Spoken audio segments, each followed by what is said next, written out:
Destination Newry. I'm joined by John McArdle, and John, councillor for a little while longer, and then going off to pasteurize himself in the corral of lovely easement where old councillors go. Will you be able to give it up, I ask you? Well, I've really loved it. I've enjoyed it. I've enjoyed doing everything that I've done because for some people, to you it may seem something small, but to others it's important.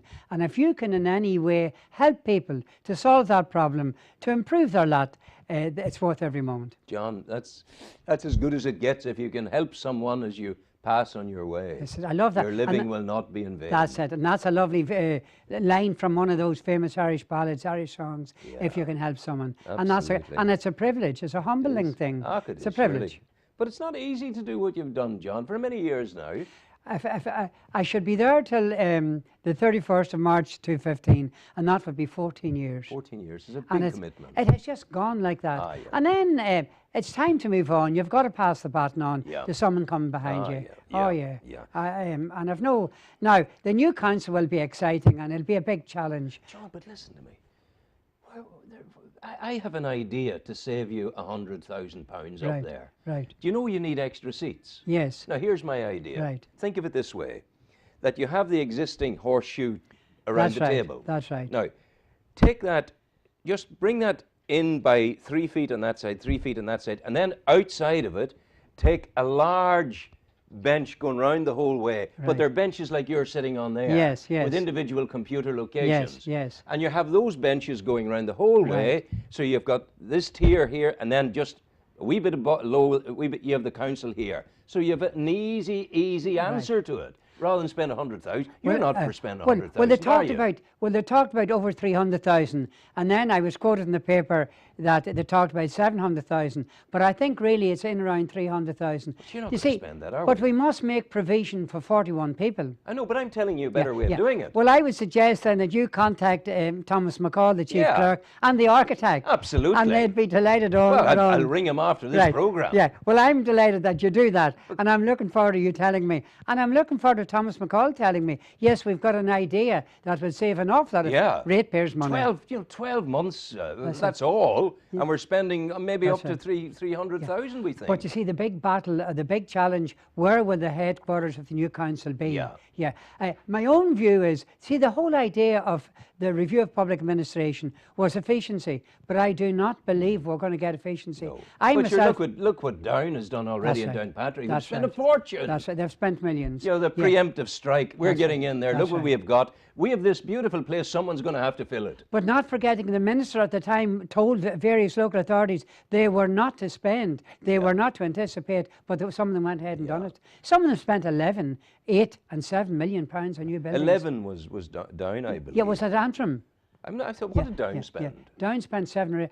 Down could have spent 11. But I know it was anything from 7 to 11 million pounds. Now, it is a magnificent, but we are told, I am told by a council official, that even that new building, the large room, the large hall, will not accommodate 41 councillors. Absolutely. It's all up there for grabs. I am going to go up and meet with Tom McCall. I think you should. And this is I think it can work. Right. Yeah, I think you should. Sometimes you need to think outside the box. Well, sometimes, you know, someone from outside completely, and the innocent or the lay person can come up with an idea that the so-called intelligent hasn't got. We need to accommodate another 11 councillors. Yeah, 41. Right? We need to accommodate another 11. Another 11. So you have the existing cadre there. That's right. At that, so you have a bench up a little. That's sort of comfortable. Right. With your seat, 2 seats there. That's 2 of the 11, and you'd have your computer port and all the rest of it. I like the idea of the elevated bench. Yeah, just it's nice. It's like the House of Lords. That's right. That's right. I've been in the House of Commons, and they have something similar, and in the Lords. Yeah. And an original idea. Excellent. I think we'll go for it. Yeah. Excellent. John, the Health Hub. You were uncertain. What is the Health Hub? Tell the people first of all. Right, the Health Hub. It's a new community care and treatment centre. It will make provision. Health, as you know, is a very wide, physical and psychological health. It's a very, very wide parameter. Oh, it's very wide. So over 70 different, it'll accommodate 70 different treatments and care and all kinds of activities that the Health Trust are involved in. The whole idea at the moment, We would have about 9 buildings in the Newry area, the trust in Newry. Some of these buildings that pass their sell-by date, they would require an awful lot of money to bring them up to date, to refurbish them. So this is going to be 12,000 square metres. Yeah. It's going to be a very large building, and mind you, when I talk about a large building, I hope that the design of this building, that it is something that you can look at and admire. So it's going to be a very large building. Because design and the ability to admire good architecture, I think that's is important. Part of a healing process as well. You're right, John. Of course it is. You would know that from the hospital. This is it. Now, it's going to accommodate 650 workers. Mostly professional, from general practitioner practices right down. It is unbelievable the amount of people and the amount of professions that are involved in health that it will accommodate. Why were you opposed to it to begin with? Well, at the beginning, when I first heard about it, I was apprehensive because my first thoughts were, will this damage, will they be carrying on activities that are at present carried out by Daisy Hill Hospital? So and it was my fears, it was what was coming out. But when I learn it's the other activities, it's the peripheral activities that it will accommodate. So I'm less, and the other factor, of course, is that it doesn't duplicate, that it doesn't carry out practices and treatments that are at present going on at Daisy Hill. That would be silly. No, it wouldn't be efficient then. No, I'm more. The money's there for it, yeah. Yeah, well, it's a PPI, it's a private finance situation. So now you can argue for a private finance because you're going to be paying then leasing it back for years and years. But the marvellous thing about that particular process is you can get the building quite, not suddenly, but much, much quicker. Because we could talk about the next 10, 20 years for this centre until the money suddenly appeared. Whereas you're going to get private investment, whether it's an individual or a company. They'll put up the building, it's leased back, but at least the people will have they'll have the building, they'll have the facilities, which will facilitate. Remind us where it's going, John. Well, we're not sure yet. There's a hint of the old Abbey feel. Well, there's hints. There's 3 at the moment. There were 5 tenders, and I think on the 28th of February it's now down to 3. Now it'll be in around October, November, whenever the final decision is made, or they'll look at it in October.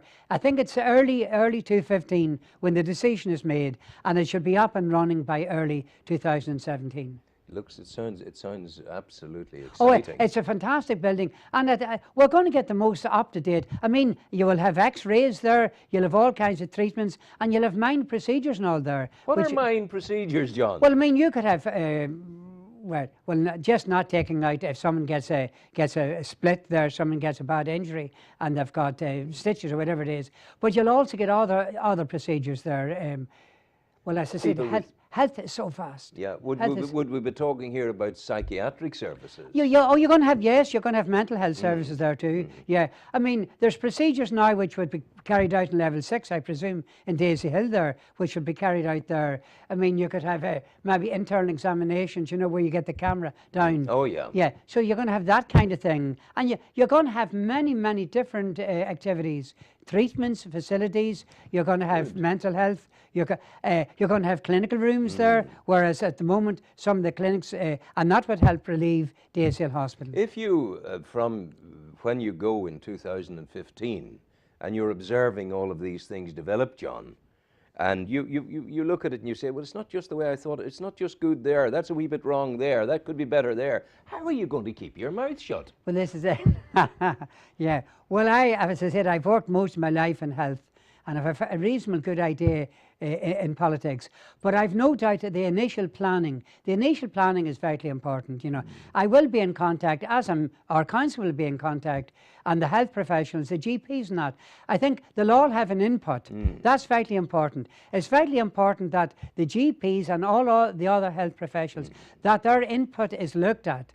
And if what they are suggesting is included, that's vitally important. Because what we're talking about the health care of the people of Newry and Mourne. Absolutely. And that's fundamental. Fundamental. And our state of health isn't great because, generally speaking, in this area, we have higher incidents of life-threatening and life-limiting diseases than other areas. The hospice is rushed off its feet. When I first went in 1971-72, I worked in a surgical ward, and I can distinctly remember we had one case of abdominal cancer the 3 months, the first 3 months I worked in that ward, one case, yeah, and everyone you talk to now, they'll tell you, oh, someone's got CA carcinoma. Now, what it is, I don't know. I have an awful feeling, whether it's coming from the air, whether it's coming from the food that we're eating.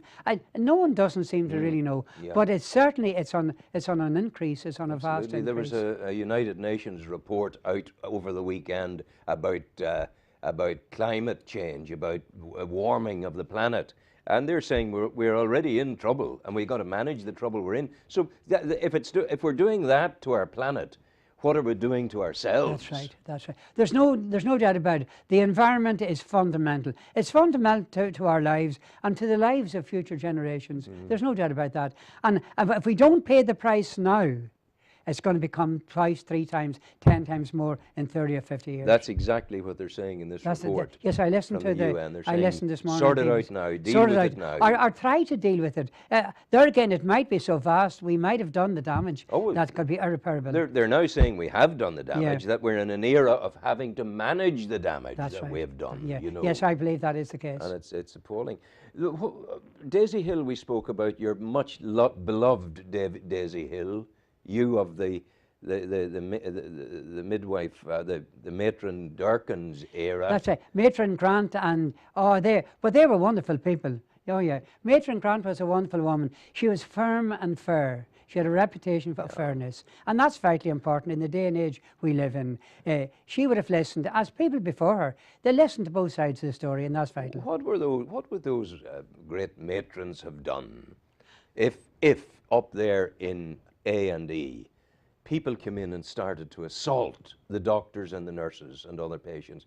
Like there was a doctor had to be treated there a week ago. That's right. What is going on, John? But I mean, I would say over the years that has gone on. The staff have been brilliant, and they've accepted many difficulties over the years. But there again, of course, if you've got people coming in, whether it's alcohol or drug overdose or whatever, it's very, very difficult. You really learn to be patient and to accept. My philosophy always was that the sick person could be unreasonable and irrational, and I had to cater for that and take that on board. But it's more, John. Whether that was insults, because I remember getting. I mean, I myself got like some colleagues, I would have got maybe kicks and punches and that over the years. Yeah. But you had to accept it, and you couldn't react. What was happening recently was a person escorting the patient into the hospital.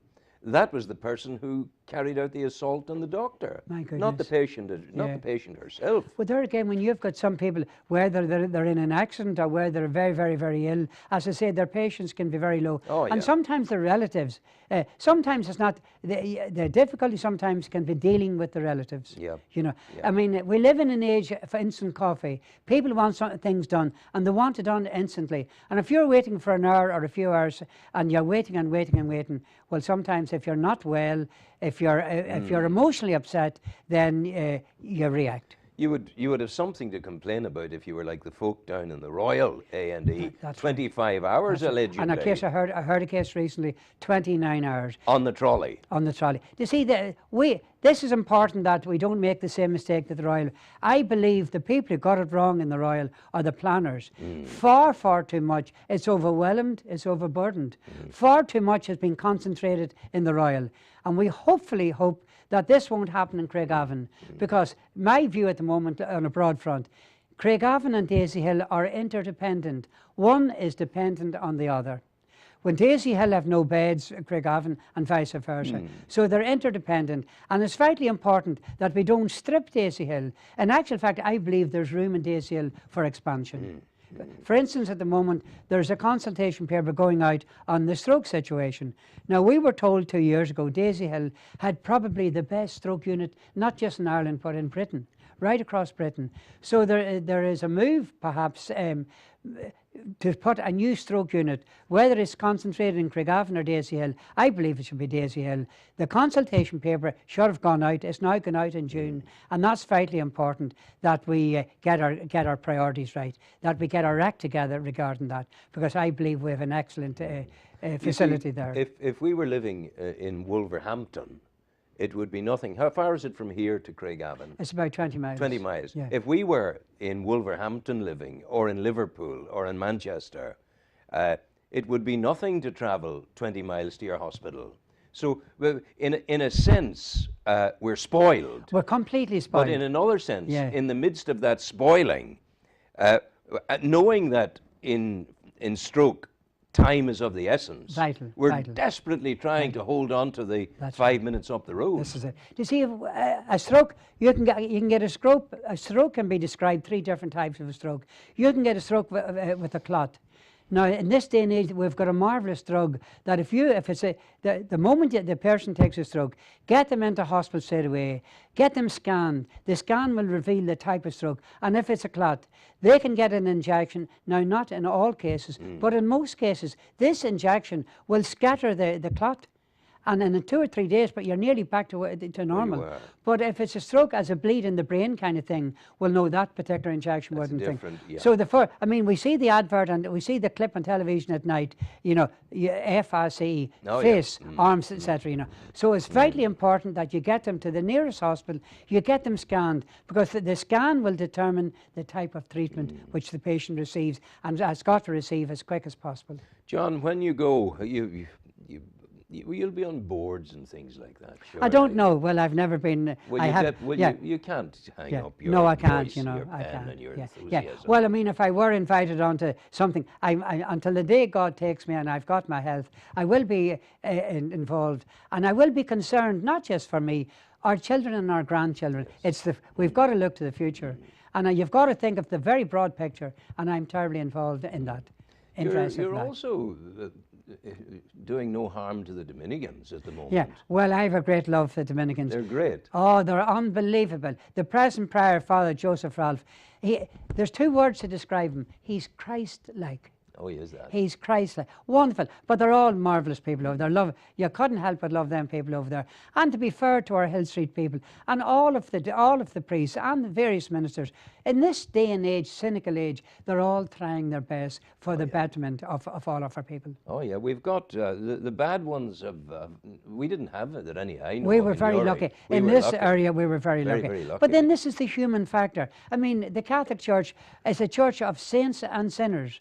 Well, we have sinners as well as saints. Well, it was, in my recollection, it would have been the sinners that Christ would have sat with. That's right. Well, you're right. I mean, if you look at, you're right. I mean, the man up the tree. Yep. Was it Zacchaeus? Aye. I often think of Zacchaeus, and he was the man who said, if I have robbed someone or if I've taken money, I'll give them 3 or 4 times back, which I allegedly took from them. Yeah. And that is an excellent one from the New Testament, Zacchaeus. So what about we're talking the serious things of John McArdle's life and the serious concerns. How do you take life easy, or do you? No. Well, God is very, very good. My health is excellent, and every day I get up, I say, it's a challenge. It's a challenge. And when you've got your health, and if you can help someone, but I mean, life is fantastic. We live in a fantastic age. I have lived in an age where I've seen the best footballers in the world, the great Pele, and we're now seeing Ronaldo and that Messi and those. So in football and in art and in everything, we're living. There are some of the most fantastic things going on, and it's important for us to recognise that and to appreciate that. So you still haven't told me what you do as a hobby. Is there anything that takes your fancy that you really enjoy doing? Well, I mean, I love sport of all kind, and reading. I love reading. Yeah. Yeah. From I was no age, I loved reading, not just autobiographies there, but I love history. History is vitally important. When we look what happened centuries ago, I mean, I can remember. Way back, we were preparing to be Eucharistic ministers. And I remember the clergyman, he was a theologian, and he gave us 4 passages from the Old Testament. He says, look at that. Can you identify in that something which is appropriate to your life this day? In other words, things really haven't changed. No. Humanity is as it was. Humanity is as it was. Things haven't changed. The weaknesses, the strengths, the challenges, they're all there still. John, are you able to go up Hill Street and not be stopped and asked a question? No. you're still stopped. If I was going up Hill Street at the moment, I'd be stopped at least twice, if not 3 times. And I would say, and it's mostly, what can you do for me? Or there's the odd case that you may have forgotten, and they'll say to you, you didn't, such a thing. Well, what I always do is, I always carry a couple of wee cards there. Yeah. And I never forget, hopefully I never forget my mobile phone. And what I do, if they're asking about a housing question or whatever, I instantly, in their presence, I ring that department. Oh, yeah. Now, what that does is, I take immediate action if I possibly can. And it shows them that they can't say to me in a week or two when I meet them, but John, you didn't do that. Because I can always say, do you remember you were in my presence when I done. So the mobile phone is excellent. It's hard work, John, because even a phone call from a mobile phone on Hill Street, you will find you could be waiting on a departmental switchboard for 10 minutes with the greatest of ease. You make a marvellous point. We live in a day and age of communication, but certainly whenever I was involved, say, when I was involved health-wise, or when I was involved with the Royal College of Nursing or whatever, if you try to ring a department, particularly in England, press button B, press 1, 2. It is unbelievable, the lack of one-to-one. So I'm a great believer in, now you can send an email or a text message, but if I can I prefer to meet the person. When you're meeting the person and you've got a problem, you can see in their face and their eyes if they're interested or disinterested. You know, in other words, I believe in the one-to-one, firmly believe. Have you found in your work, have you found certain situations over the years that you know Department A, Minister B, Department C, that because of your experience, they really don't want to see John McArdle coming? Are there such people about? Or do they jump when the councillor comes? Well, I remember the Member of Parliament telling me one time, when he sends in a letter or whatever, or if he's making a major, whatever it is, and a senior civil servant told me, this has gone back maybe 10, 20 years ago, once that came in, whatever they were doing was dropped, and they looked at that, and that was looked into immediately, because the Member of Parliament can stand up in Parliament and put a question to embarrass or otherwise the Minister. So I must say... Councillors as well? Well, and I must say for myself, if I ring a particular department, I've never had one unpleasant situation, and within reason, I've been able to get through to the particular. If they're on holidays, if they're sick, otherwise no. But by and large, no, I can get through. And I would say, I'm thinking of the housing executive, I'm thinking of the DOE in particular, and I've had excellent service over the years. And are people who you will be acting on behalf of, are people mostly able to take a negative answer if it's not going to work for them? If they're asking for something which is unattainable, are they able to accept that? But it's very important then, if you're following up a particular problem, and you go, as I say, you go to the ends of the earth, you do everything you possibly can, and if you can't achieve what they want, it's important to go to them and say, this is the position, and you point out the different angles. Yes, I've looked at A, I've looked at B and C. No, they've looked into that, and that's not possible. But that's very... People, but they will appreciate that. They will, people, they see this business of trying to tell them or to circumvent something. No, people know. Not putting them off with a good answer. No, that's you must talk straight. They've got to get the truth, and in most cases, most problems, 9 out of 10, are achievable. John, we've talked about the hard work you do. Are you and your fellow councillors in the present economic climate worth 44% of an increase in your expenditure? Well, at the moment we would have about £9,500, and then of course that's subject to tax and insurance, and it's gone up then for. It's not an awful lot. Now, if you want to attract, it's very the day and age we're living in. You've got IT. It's got very complicated. It's got technological. It's got complicated. You need to have a fair idea of what you're talking about. You need to have a fair idea of your particular subject or your particular problem.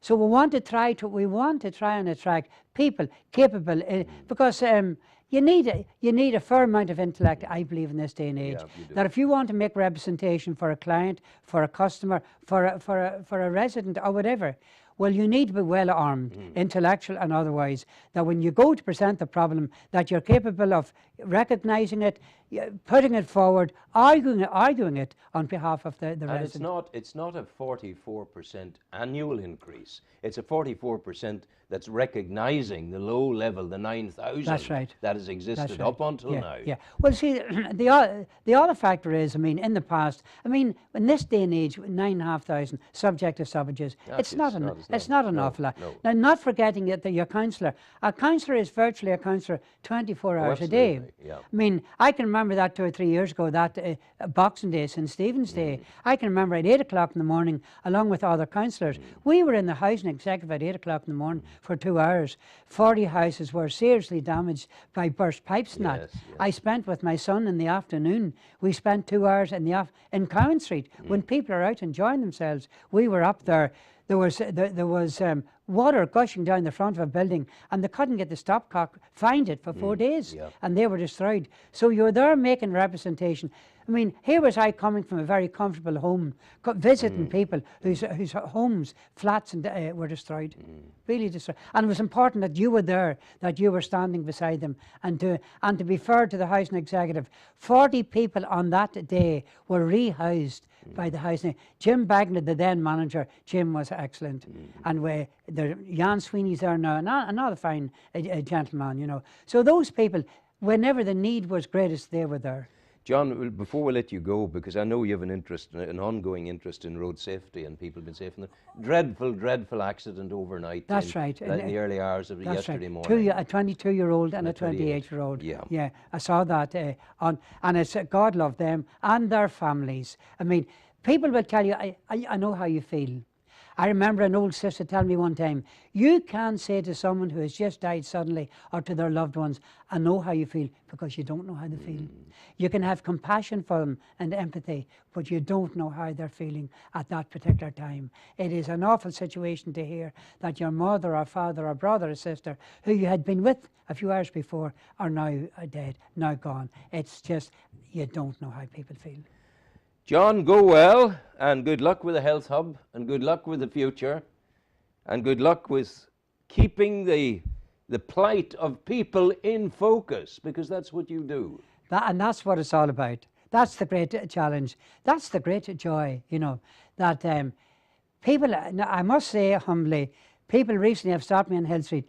You nursed my father or you nursed my brother, and I would say to them, was I good to them? And I must say that, you know, because what I was doing, I loved what I was doing. And you were helping someone, because I'm hoping that there'll be somebody there for me. Yeah, but you don't do it for selfish reasons. Oh, definitely not, definitely not. God bless you, It's John. a pleasure, Ron. Always lovely to talk to you. Good to talk to you. And give my regards to our erstwhile friend, Michael, your cousin in Australia. Michael in Australia. Right. We greet him this morning yourself. He's down there, right. and he's watching where is he? In Melbourne. In Melbourne. Michael, great to see you. We hear from, of course, every Easter. We'll have a card now in the next week or two, and we hear from every Christmas. Fantastic. And I should really, and of course, he knows exactly what's going on, what I'm up to. Because he gets the paper he reads it on his technology. Go well, take care. Music, Andrew, please. Hold on, sir, till we get you unconnected. Sit down for a moment there.